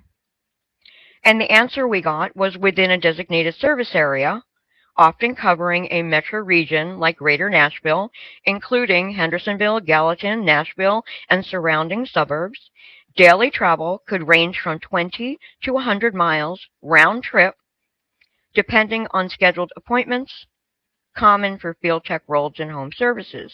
So if you're wondering what they're going through, and I'm sure most of you guys are understanding this, but she's basically kind of breaking down like what, her job description and what, how far she would be going for work, because she's going to homes to install security and whatnot, which again is disturbing to think under the circumstances we're in right now that she would be still involved in this. But she's basically breaking down that obviously if she's stationed out in, near Gallatin, Hendersonville, again, please correct me. I'm not a local out there in Tennessee, so I may get these stuff wrong, but you would think obviously the job sites, right, which would be a home, would be within her area that she, lives. Would only make sense. And you wouldn't be traveling across states. But unless, I guess, if you were doing like a training or something. But from what I understand, I don't know if you guys addressed it in this live, but her van's been seen all the way up into California. And isn't it California where they got the van wrap? Correct me if I'm wrong. That's what, if I recall, which was really mind-boggling. And then how many miles she put on this van. It's unlikely to involve routine long-distance or overnight travel across states. So Brinks they're assigning their technicians to designated areas. So the possibility which was another one of the questions that we received, Oh. of Katie being in Maryland or in California on assignment from Brinks is highly unlikely. Is it 100% proven that that was not the case? No. Oh, no, because not there's in no way Cali. of knowing that from us. But according to public records, that would not be likely that she did that for work. And in my opinion, I don't think that they would have her traveling across country for training either. I mean, you can prove me wrong by doing research on it, but I honestly don't think that they would do that. I agree with you on that as well. So now let's move on to her work van. Everyone has heard the slogan, "Show me the Carfax." Love it. Carfax is a public entity. You can run a Carfax on any vehicle. Wow, There is imagine that. no license needed. There is no permission needed. There is no personal information needed. What you do need is a VIN number. In order to get that VIN number, you have to put in a license plate number. In order to get that license plate number, you have to have seen the vehicle. Yeah, there you go. Whether it be Crimecast, that's a great point right there. Right, yeah, because they do mention, because if you look that up, because I did, obviously this is definitely their area, right? My area is surveillance. But I did kind of look that up with Chat GPT, and it did kind of mention, yeah, they could travel, if they had some kind of, training or something, they could have to go to another state. But yeah, you're right. You would think, yeah, they'd fly, especially if it's almost like, 2,000 miles away, right? So yeah, great in point. person, in a video, in a photograph. What we did very early on in this investigation is we made sure that any time we were able to see a license plate on any vehicle that could possibly have been involved, Okay, but in so the they're gonna state, basically, by faith, all of those flyers out of our own pocket. yes. They are doing their job. With some way, it is an uncomfortable feeling for us to be giving you any of Oh, that no. information. Oh no, not If the you truck. want it, we explained how to do it. We explained where to go get it. Oh God, no! You guys did not do this. You guys did not pull up Crispy's truck. You can't talk about Crispy's truck. Ram, right? He had the Ram, right? Am I wrong on this? This is his, right?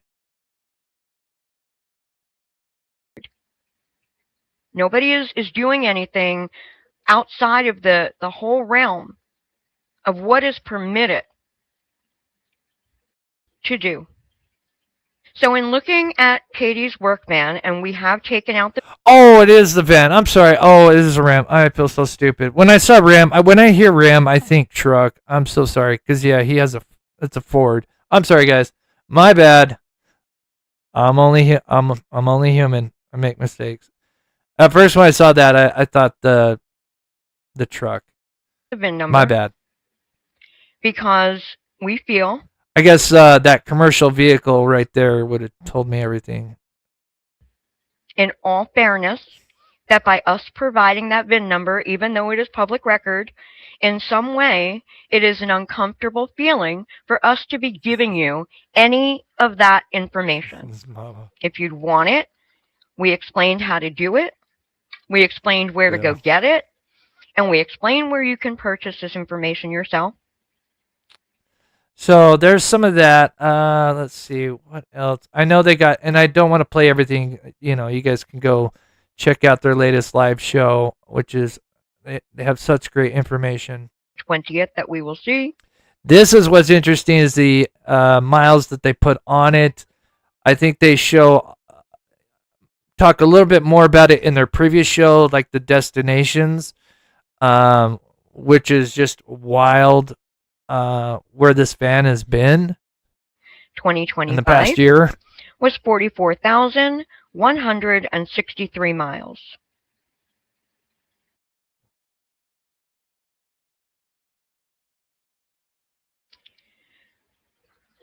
On February the 3rd of 2025, the registration was renewed in Hendersonville, Tennessee. Oh yeah, here it is too. And I know it might be hard to see. So so we're talking last year, right? I can't tell if that's a 6 or a 5. But I'm just gonna say May. Could be a 6. That's really tough to see right there. Oh, there's a 5 right there. I don't know if that's connected. But basically, in Anaheim, California, that van showed up last year in May or June. They'll correct me in chat because they're on it. And then we also see it in September. Now look at the miles. Not too many miles, right? Had 26,000. Looks like they put 36 on it. So not much driven there at all, really. And then within what, 3? So the full month of September, October, November, and half of December. So basically almost 4 months. That vehicle got nearly 20,000 more miles on it. 18,000 something, but holy hell. What are they doing? Which clearly tells us that on February the 3rd of 2025, this vehicle was still registered to Katie's address. On June the 23rd of 2025, there you go. And again, we've taken out the service locations for the direct location that it was serviced. If you want that information, it is public record. Yeah. You can go and acquire the Carfax, and you will be able to see that along with the phone number. We are not providing that here. That is not our intention. Our intention is to show you clearly that this is public information, and it is 100% fact. No, I agree, Bondage Bar. Yeah, if it was delivery and if it was being used as that, I'd 100% agree. The question is she really been looking up, or has she really been working for them? And yeah, that's still a lot of miles. Again, you should be working inside your, around your area code or whatever, or surrounding cities, not across the country. Actual. On June the 23rd, 2025, the mileage was 26,012. The vehicle was serviced in Anaheim, California. And what was done to it was a maintenance inspection completed, Right there, Caitlin. Right there. That is such a great comment. Now, obviously, would they know? But there was definitely, we're talking between the 25th and 26th, depending on, if they're all, this was all one big coincidence, there's just a bunch of different cars. Yeah, you would think that one or more people, not to get, sidetracked. I know we're started talking about the van and everything, but this is such a great comment. You would think one or more had said, like, yeah, I was there in the cemetery. We were ghost hunting, right? Again, I hate to get sidetracked because I know we're talking about this, but if you think about it, because, we tried to think of, and if Mr. Z is still in here, we tried to think of logical things, that would make sense as to why we're seeing what we see in the cemetery. What would be a non-suspicious activity that's going on, or non-related to Sebastian, right? And the two top things we could think of really is a drug deal, which seems silly. I don't know why you do that twice in a row in the same spot, and do it with all your lights on and lighting everything up. like you're gonna have a rock show or something. Or the other one would be ghost hunting. But again, it's not like this is a pop. This has some kind of history of ghosts. It's a haunted cemetery, right? It's just a little historic cemetery. And those are the two top ones. And none of those really make sense. But anyway, so yes, that comment, 100%. Sorry to get sidetracked, but that is such a great comment. No apologies necessary.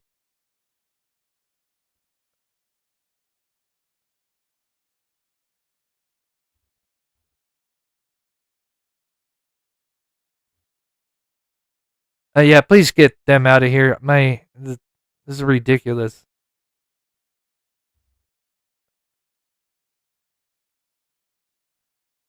Freeze coolant. Yeah, just out. If you guys can. Flushed and changed. The battery charging system checked. The battery was replaced. Cooling system checked. Intake manifold replaced. Long block replaced. Tire condition and pressure. These ladies have somebody in their corner who is super, super smart when it comes to this kind of stuff. And if anything that this guy was, or person, lady, whatever, is bringing up is absolute nonsense. Yeah. I don't think Crimecast, you were meant to be blocked. I think that was on accident. Or, I mean, message. That's because you were below the vehicle then was serviced genius. On September the 2nd of 2025. 26,048 miles. Which get him out of here. Tells us the vehicle did not drive around in California. However, yeah, and that's also weird. Why are you going to Anaheim to get it serviced, but you're not doing any work out there with that van? Clearly, I know I'm really behind. These ladies are much ahead on me, so I'll probably but you go out to Cali to get this maintenance. Well, you don't do any work out there that we know of, right? But then all of a sudden there's a bunch of mileage now that you end up in Maryland with. That is before that wild. vehicle allegedly left California, it was brought in again for maintenance inspection completed, antifreeze coolant flushed and changed, cooling system checked, electrical system checked, lower radiator hose replaced. Anyway, when any only but yeah, knowing so that that's there is part of their live. Again, I think they do an amazing job, and there's some really some really funky stuff going on that side of things, right? And if you've missed their lives or you're new to the channel, I would definitely go check them out, because again, it seems like they haven't been home for a bit. And in my opinion, could they be getting set up to go on the run? I don't want people to think they're on the run. Please do not misconstrue what I'm saying. I'm just saying, if they were involved, could they be getting prepared for something, right? Or if Sebastian's alive, could they be, is this, is one of these places that they go to, he could be alive out there, right? Many scenarios, right? Can't get tunnel vision on one thing, but there's a lot of funky stuff going on, and I wish I could share more. And I'm sure eventually there'll be more shared, but it's weird. They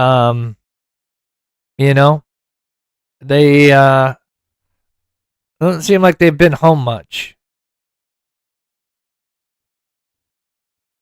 Whatever that means, right?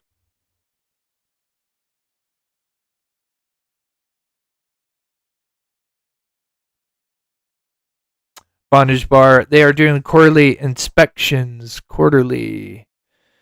June, September, that's 3 months. That does, you got a point, bondage. You got a point there. And I'm glad, it's always good to have people thinking about all angles and, rational explanations. I see what you're saying.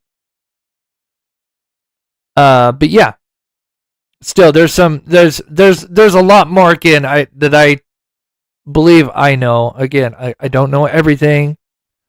But there's a lot more than just what these ladies have shown.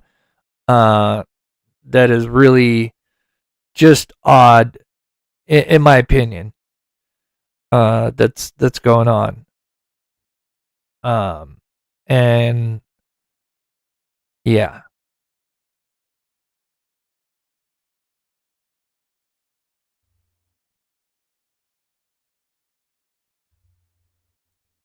Oh, thank you guys. So anyway, if anyone has any questions, and then I'm going to do a new pet outro. I have a new pet outro for some of those that sent in. So if you guys have any questions, we'll do 10 more minutes, and then we'll do a pet outro. And then I don't think I will be live tomorrow. I've got some errands I've got to run, and then I think I'll be live likely Monday. And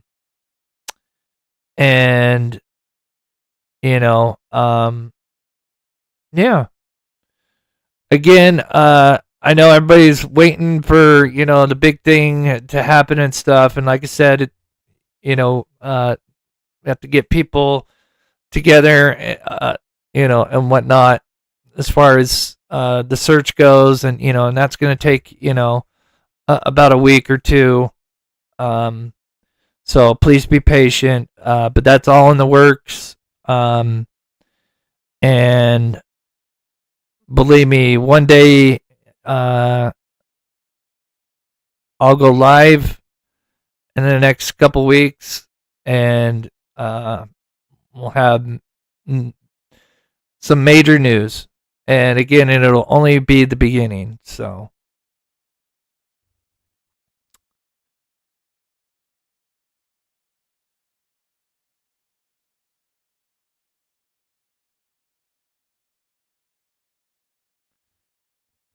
Yeah, right. Acted badly. Do you think they're handing out flyers? I highly doubt it.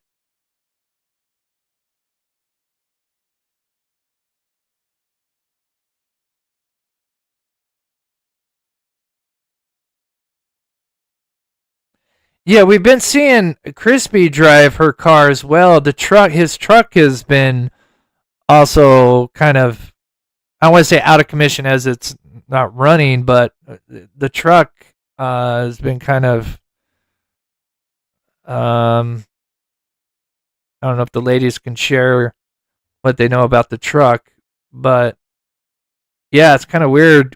We have that video of a person being allegedly, I want to say allegedly because we can't say 100%, but allegedly being followed by Crispy in the blue Infinity, which is interesting,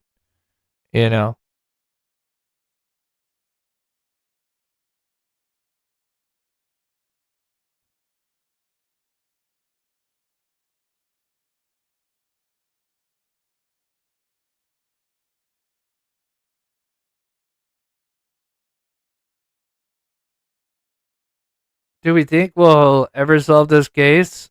Yes. These aren't criminal. Keep in mind, these guys aren't criminal masterminds. They made mistakes left and right. And I'm just saying they in general, right? Those that are responsible behind his disappearance, whoever they are,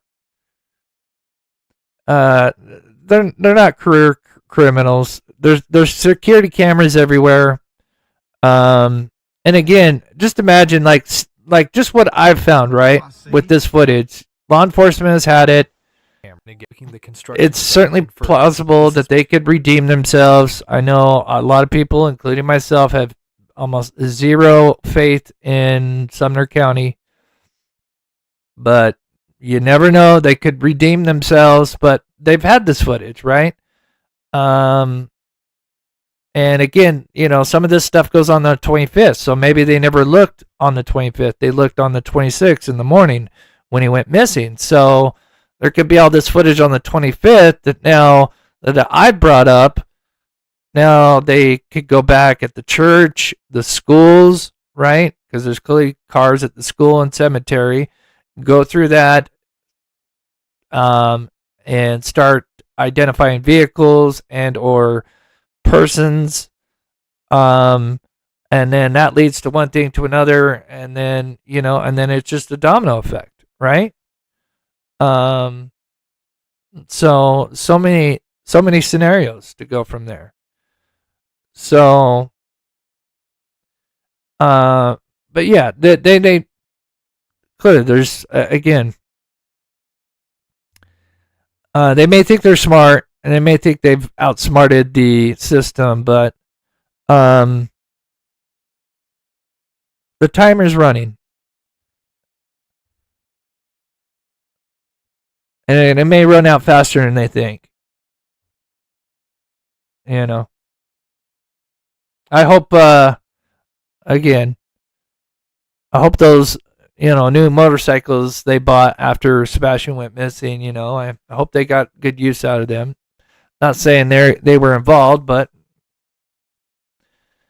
again, Sebastian was last seen in their care, so in my opinion, they should be held responsible. Exactly, Marcia. Yeah, I mean, I know we could do quotes from Crispy for days. Yeah, yeah,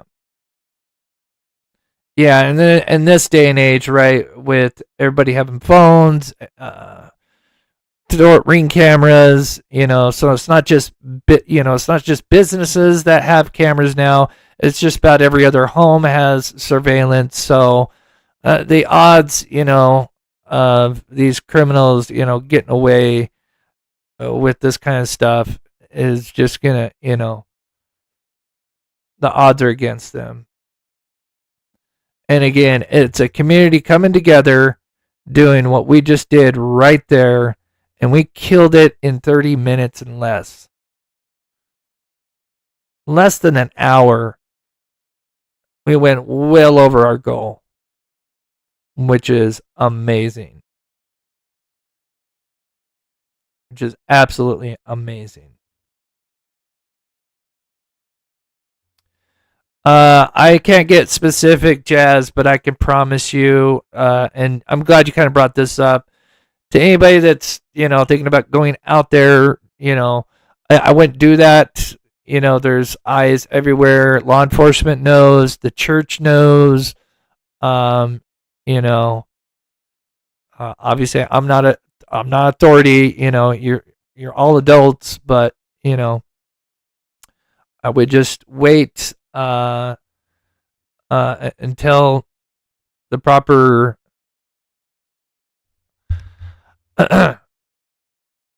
motions of the things that are going to happen, and the professionals and everything run its course, and then we go from there.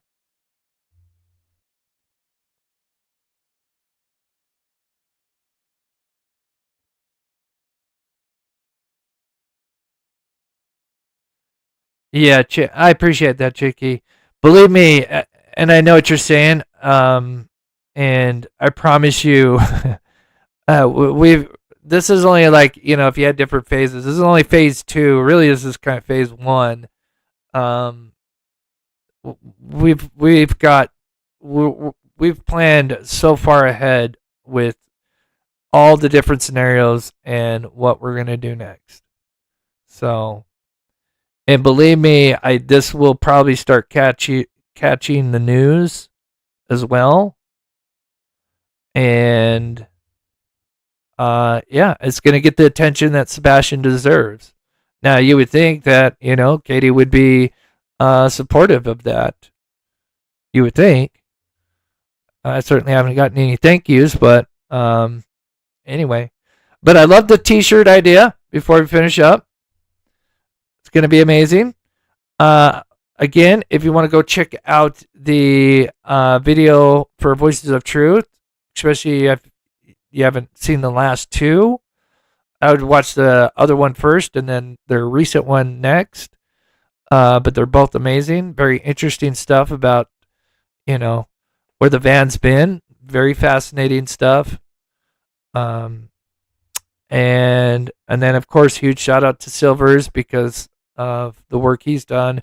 And there's many more people behind the scenes that, they prefer to remain nameless, but shout out to those people as well. And then, of course, to our community as a whole for what we accomplished. So, awesome job, guys. And then, of course, we're going to do something for the mods with our own money, not Sebastian's money, right?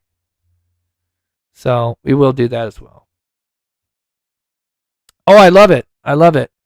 Maybe we'll do like a members live or something. Oh shoot, I forgot to catch up. Little Miss Sharon, thank you so much for the gifted membership. I'm sorry, I forgot about super chats. Wished I lived closer. My scent discriminate cadaver canine would help you, Chris. Oh yeah, Tammy. That's okay. With the fundraiser, whatever we may need to bring in, I think we've got it covered. But that is very appreciative. Thank you, Tammy. And thank you, Texas. Jazz says, Chris, we are all here for the same reason. Sebastian. Hey, man. And thank you, Jazz, for everything. Thank you to everybody here. Again, this is going to be big. I promise you guys. And, stuff will be revealed. And, we're just around the corner, right? Give it a week or two at tops. And we may break the internet. So, all right, guys. I appreciate everybody stopping in. Kiki, K. I wish I'd shout everybody out, but then it's like I feel bad because I can't shout every single person out. So if I shout like 2 people out, then I feel like it's such a tough position to be in because I want to say thank you to everybody personally. But I'd just be here for 3 hours shouting out names. But thank you guys, everybody. Yeah. All right, guys. New pet outro. You guys ready? Got it set up. We will see you guys Monday. About the same time, 5:30, 7:30, 8 p.m. Eastern time. So thank you, members. Thank you, Patreons. Thank you, mods, my wonderful ladies. Thank you so much for all you guys do. And we will see you guys Monday. God bless.